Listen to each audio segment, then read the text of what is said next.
SwayamPrabha. Digital India. Educated India.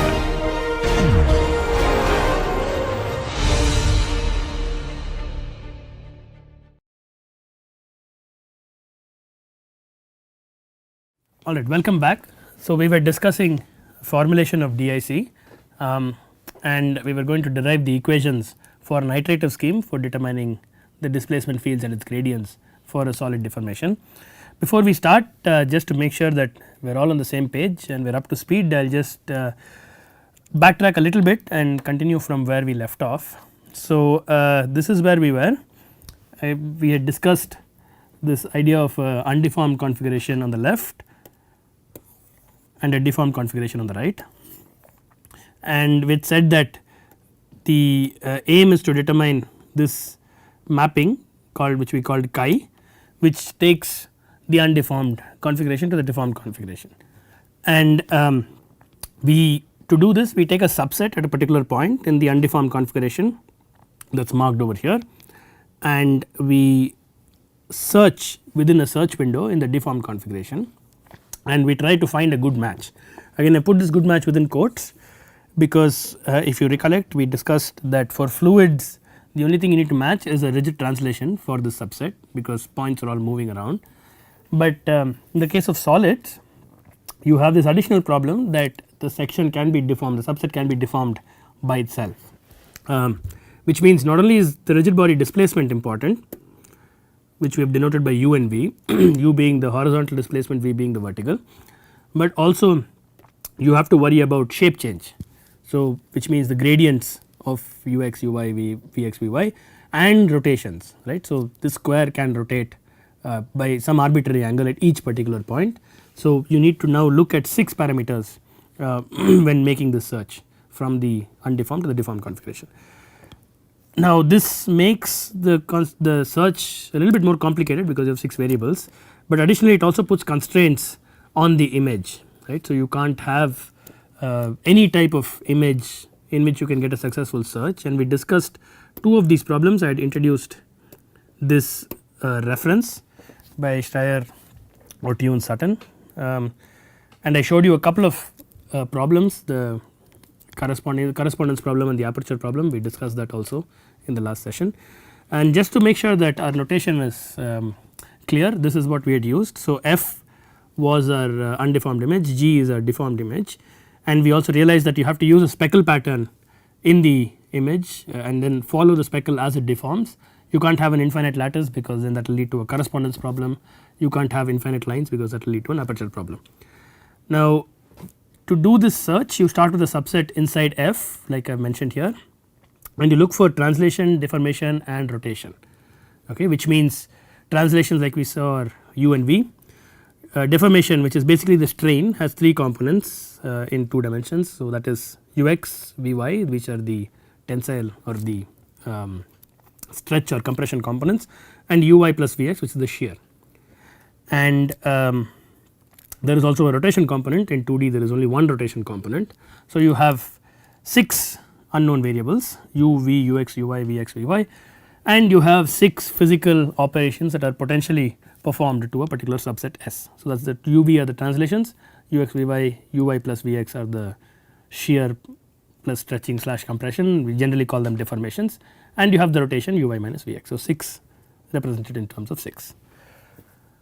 Alright. So, the heart of this entire scheme of course is this guy called the correlation coefficient, which we have denoted by C, sometimes called CORR, so notation might vary, and it is defined as the following. So, you take the search region which is S, the subset which is S, and for every point location inside S you evaluate f at xy, that particular point, minus g of x tilde y tilde. Now, x tilde y tilde are deformed values of x y. So, you have let us say some value of p being again this,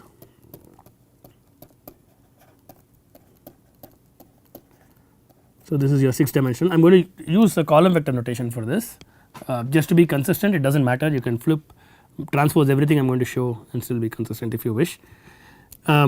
So, this is the 6 component vector P, and x tilde y tilde is obtained by adding P to x comma y. Okay. So, you have x comma y, you do Taylor series expansion, you will get x tilde y tilde, and the first two terms in the Taylor series expansion are the translation terms and the gradient terms. Okay. This we will work out the algebra today, but at least I am just giving you an idea before we start. Now, the whole point is you do this, let us say for some arbitrary P, you could think of this being a 6 dimensional space for instance with axis u v, u x, u y, etc., and pick various values or 6 tuples for this vector P, add it to x comma y and get x tilde y tilde, and then find out this sum, this difference, and square it and divide by f. This is again just done for normalization, it does not really matter usually, and then you find a C. So, for one particular value of P bar you get a C. You can do this for every single value of P bar, you can change u by a little bit, you can change v by a little bit, change ux by a little bit, blah blah blah, and get different values of P bar, get different corresponding values of C. You collect this entire set of values of C, and then you look for the smallest value of C or an extremum value of C, and at that value of C the corresponding P for which you get the smallest gives you the actual P. Okay, that is the idea. So, the correlation is highest when you do this type of a thing. So, we will continue from here. I will do the formal derivation a little bit to evaluate this iterative scheme that we mentioned, and we will see how you can do an implementation based on this iterative scheme.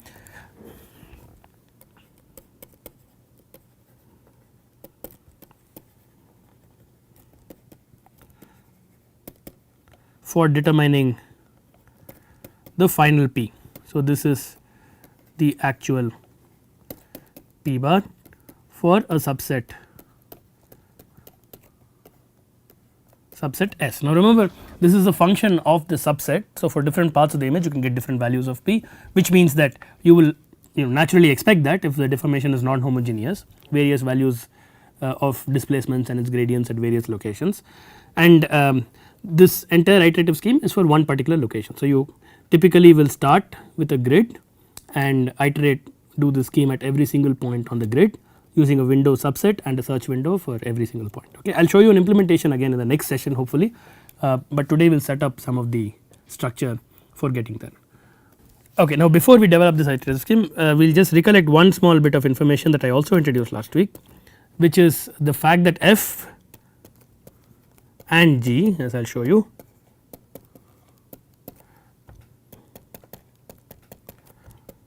are represented in the form of a bicubic form. Okay, they are interpolated. So, we discussed this at length last time. Likewise for G, x tilde y tilde are coordinates in the deformed image,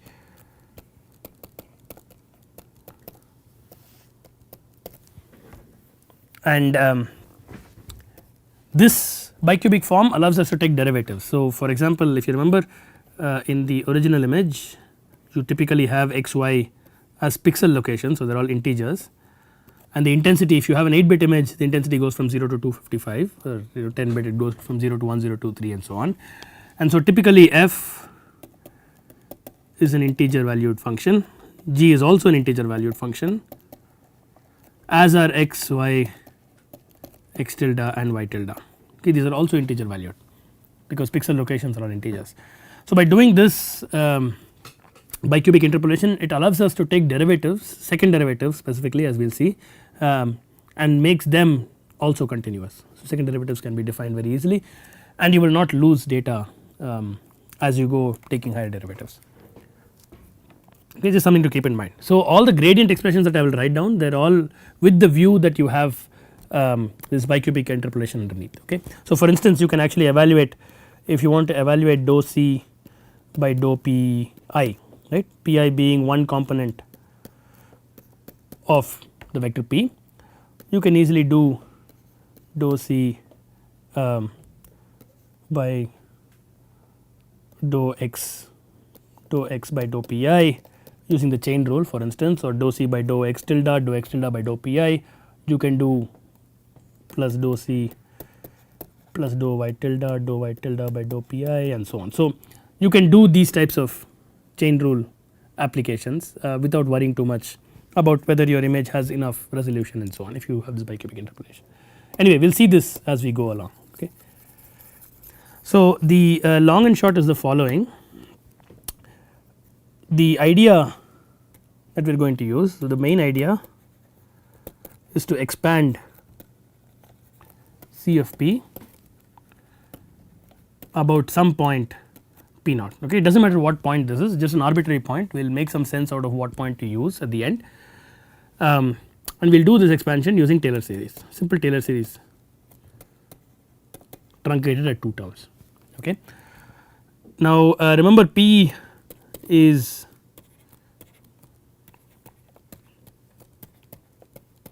a column vector as I mentioned before. So, please keep this notation in mind. So, it is a 6 by 1 matrix, 6 columns by 1 row. I am just using this notation so that we are consistent in all the expressions we write down. So, this is our p vector. The p is useful for writing x tilde in terms of x and y tilde in terms of y. So, for example, this is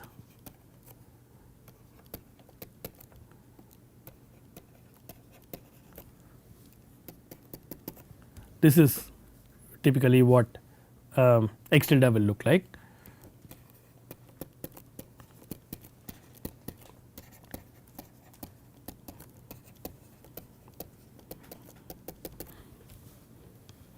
Okay. So, if you think back again from our discussion about the difference with fluids, the first term here represents a translation. So, if you had a square, this is the center of the square and this square is in the undeformed image at the location x comma y. The first term alone, right, if you just keep the u and v terms, it means that this square is getting moved, translated, rigidly translated to a particular location x tilde equals x plus u, y tilde is equal to y plus v. Now, in addition to this, the second term has this delta x delta y that is dropped in. So, it is no longer just dependent on the center location, but it also depends on locations within the subset. Okay. So, if you have some point that is delta x comma delta y away from the center, that point will correspondingly move to another location here given by these terms. Okay. So, you have a stretch or you have a rotation, that is what this means, right. So, this Taylor series, this one is just giving you the stretch, this one is giving you one component of the shear plus the rotation, and this is analogous. Of course, you have higher order terms that will include second derivatives of the displacement and so on, and you will have more components to worry about, but we will just assume that since we have a 6 component vector p, we will assume that these are the only terms you have to worry about. Okay. All right. So, in order to determine this, I said we will expand C of p about p naught. So, the expansion goes something like this.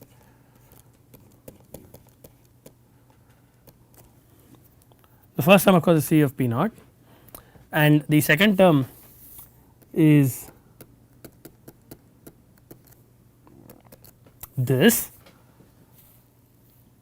So, this is the second term in the Taylor series. This is similar to if you had a function f of x and you are expanding about x equals x naught, you have the first term f of x naught and second term df by dx times x minus x naught. This is like that term. Okay. Now, notice that grad c rather p minus p naught is a 6 by 1 like we have here above.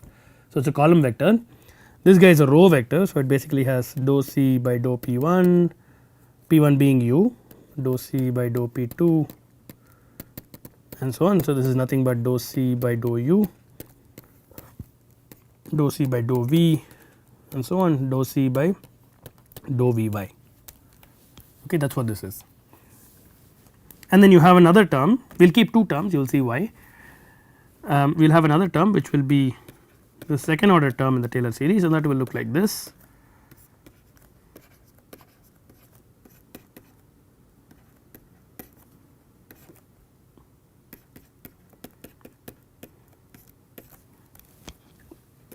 and higher order terms, okay, which have larger additional derivatives on C. This is called the Hessian matrix.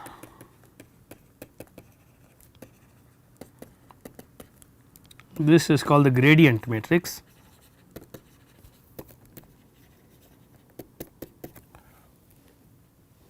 Okay. And just this factor of 2 of course is the 2 factorial that you get in a Taylor series, typical Taylor series expansion. So, the next one will have a factor of 1 by 6 and so on, 3 factorial. Just to be sure, this being a 1 by 6, this being a 6 by 1 will give you a scalar. You have a row vector times a column vector here. Likewise, this being a 1 by 6, this will have to be a 6 by 6, this will be a 6 by 1, again you will get a 1 by 1, which is the scalar, right. So, you should have by 6, 6 by 6, 6 by 1 for this. Okay. So, notice there is a transpose here. So, this p bar minus p 0 bar transpose will be a transpose of this, the 6 by 1 will be 1 by 6, right, which means the Hessian is a 6 by 6 matrix and it is not very difficult to guess its form.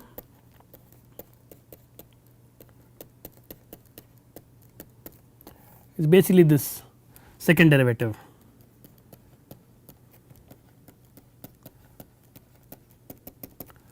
of C, right. So, this one will be dou square C by dou u dou v blah blah blah blah and so on. So, these are all second derivative matrix.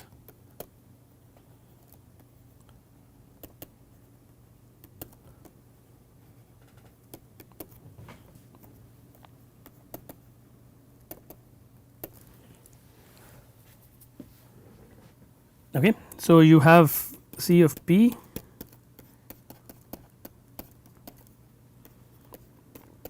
this notice also this is evaluated at p equal to p naught. So, please remember that.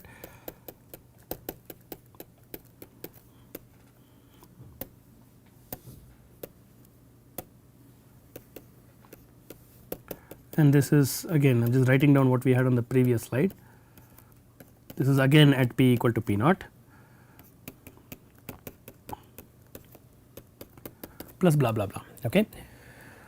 Now, this gradient is gradient with respect to p, just like this second derivative with respect to p, right, it takes with respect to u and v and so on, right. So, this is with respect to p. This is also probably evident in the expression we wrote down for the grad p, grad c, sorry. So, the gradients again are evaluated at a particular point, so they are constants. Okay. So, I will just take a gradient on both sides of this with respect to p and transpose the entire final result. Okay. If you do that, the first term will just be grad c of some arbitrary p transposed. The first term on the right hand side will be 0 because it is a constant, remember this is a constant evaluated at p equal to p naught. So, that will go away. If you do the same thing on the right hand side, the second term, this again a constant, it will come out and then this has only p bar minus p 0 bar, but since you are multiplying through a matrix and you are taking a transpose, gradient of that with respect to p will give you just identity, right. So, then you will just get this, which is again grad c at p 0 bar transpose, and if you continue this process to the second term, again you have a constant sitting in the middle and you have a term on the right hand side. So, I take a transpose of this entire thing, take a gradient like I said before, the gradient p of this term will give you identity again, gradient p of this term will give you another identity, you have a factor of 2. So, the two of them will add up to give you just one term. So, you will get p 0 bar minus p 0 bar.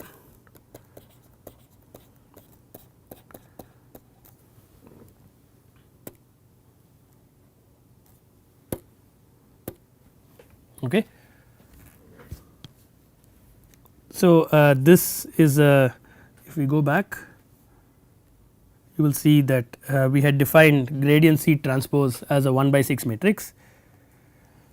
So, this is 1 by 6, this is of course 1 by 6.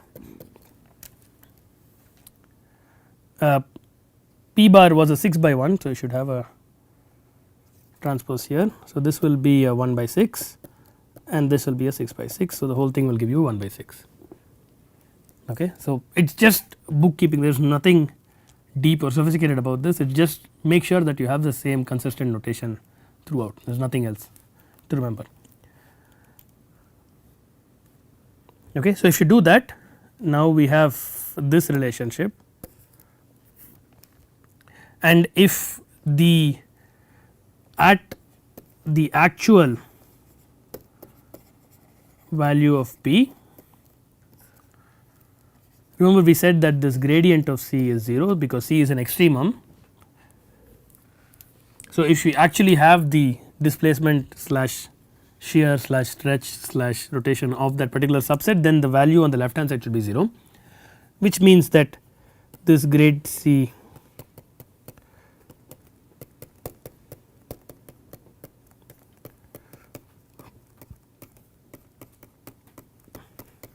on the right hand side should give you 0, okay, it should add up to 0. Now, you can shift the second term on the right hand side here and rewrite this expression as, and take a you can take a transpose again, and it does not matter on both sides. If you go back, I had a Hessian term on the right hand side. So, I will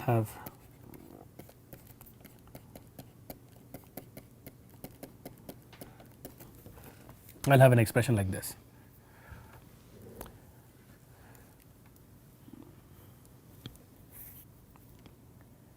With a negative sign. Okay, so, from here I can write down P bar is P 0 bar plus,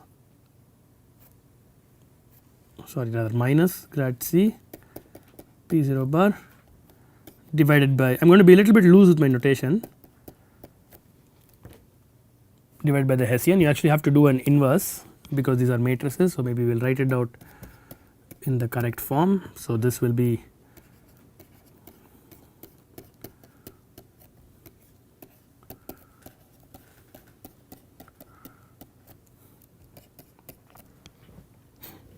okay. So, this is basically the only equation you will need for the iterative scheme. So, let us say you start with a value of P naught.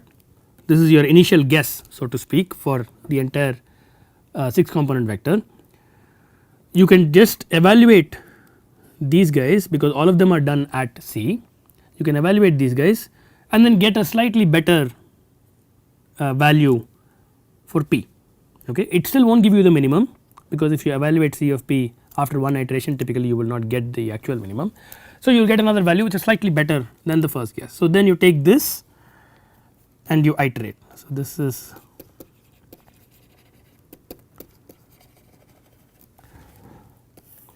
so you start with P naught, let us call this equation 1, and then you calculate P 1 is equal to P 0 bar minus the Hessian at P naught inverse times the gradient at P naught, and you take this and you repeat it. So, you calculate P 2 is P 1 minus now grad C inverse at P 1, grad C at P 1 and so on. Okay. So, in general after the rth step you will have P r plus 1 is P r minus this Hessian evaluated at P r again multiplied by the gradient evaluated at P r. And notice also that this subscript I am using here is actually an iteration index. This is not an individual component, I am using a vector notation. So, this is not an individual component of P, it is the iteration index, and you do this as a purely matrix equation. So, you will have a column vector on the left and you have a column vector on the right, which is the sort of correction term after every iteration. Okay. And you continue this until you get some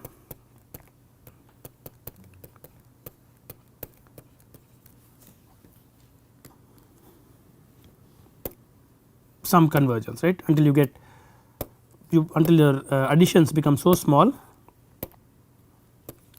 that the value by which p changes after the rth iteration becomes very negligible. So, at that point you can stop the iteration, and the final value, this gives you the final value of p, and remember this is for the particular subset S, okay, where this is all performed.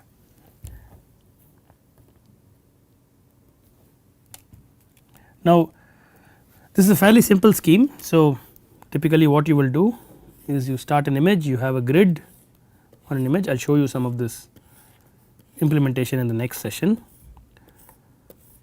and at each grid location you have a subset.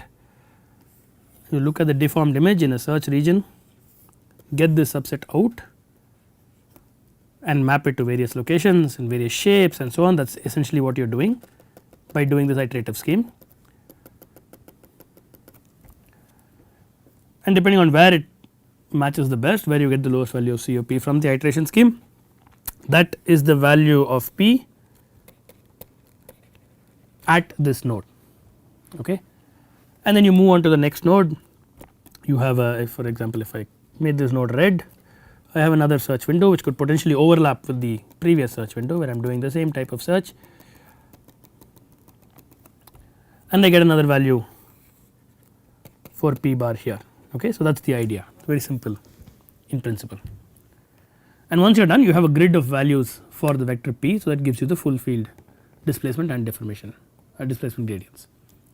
So, that is basically a the iteration scheme that underlies most DIC implementations. Now, of course, there are nuances in the actual implementation. There are things you have to take care of. For instance, you have to do a little bit of pre-processing, things like filtering, masking and so on, and you have to do a little bit of post-processing for interpolation and things like that. So, what we will do in the next session is I will walk you through a sequence of steps with a couple of sample images. I will show you what each step does, how the iteration scheme progresses, and what you will get at the end, okay, so that you can perhaps use this as a starting point for your own implementation. And once that is done, we will also have a demonstration session showing you how to use an open source code for doing many of these calculations if you are not up to writing your own code.